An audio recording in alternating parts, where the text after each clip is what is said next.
The next story I'm going to share with you, I heard for the first time when I was 8 years old, and I remember it like it was yesterday. It's a Native American folktale about why there is day and night. A long time ago, before there were people, the animals lived on Mother Earth in total harmony. They worked together, they shared space together, they worked as a community, and they all got along. It was always sunny, and there was no night. Now, after many years of living like this, the animals started to fight. They started to not get along. The food and the water was not being prepared, and their problems were arising. And the animals began blaming each other for problems, and they began complaining. The sheep were mad at the deer, the ravens were having problems with the blue jays, and the bees were very upset with the grasshoppers. And at one point, all the animals were gathered around, and they were fighting and screaming and yelling over one another. And it became so loud, it sounded like a mob. Father Sky looked down, and he knew the world had come out of control. He knew he needed to go down and visit the animals and teach them a lesson. Animals, you have all begun to fight and not share in your work, and you are not living as community. So I shall teach you a lesson. I shall take away your sunny days forever. And with that, Father Sky laid down a dark, heavy blanket over the sky.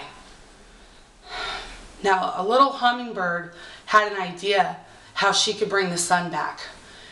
And with all of her might, she flew as fast as she could up to the blanket and poked a hole out with her beak. And from that hole, a little stream of light shined down on the animals. And again, the hummingbird, she flew with all of her might up, and she poked out a second hole. And a second stream of light shined down on the animals. And the hummingbird, she kept flying with all of her might as fast as she could, and she kept taking and poking hole after hole. But these flights were making the hummingbird very tired. But she persisted. So again, she flew with all of her might up to the blanket as fast as she could, and she poked out another hole. And in her heavy breaths, she realized her hard work was paying off.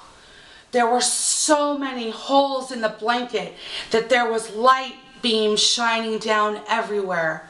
And also, the animals were beginning to work together again. The deers had gone and fetched water. The bears had gone and fetched food. Donkeys and wolves worked together to make fire so that the hummingbird could rest and get warmth. Now the hummingbird knew weakness was taking over her body, but she, with all of her might, one last time, she flew as fast as she could up to that blanket, and this time she tore out a perfect circle, and a huge beam of light shined down on all the animals. Sadly, when the hummingbird flew back down, she laid down and she died. All the animals looked on her in tears and amazement that one humble little hummingbird could work so hard to bring the light back. Father Sky reappeared. Animals, I hope that you have all learned your lesson. This hummingbird died teaching you how important hard work and community truly is. And in her honor, and because you did work together again, I shall bring back the sunlight, but only for half of the day. Half of the day you will have sunlight, and half of the day you will have the blanket known as night.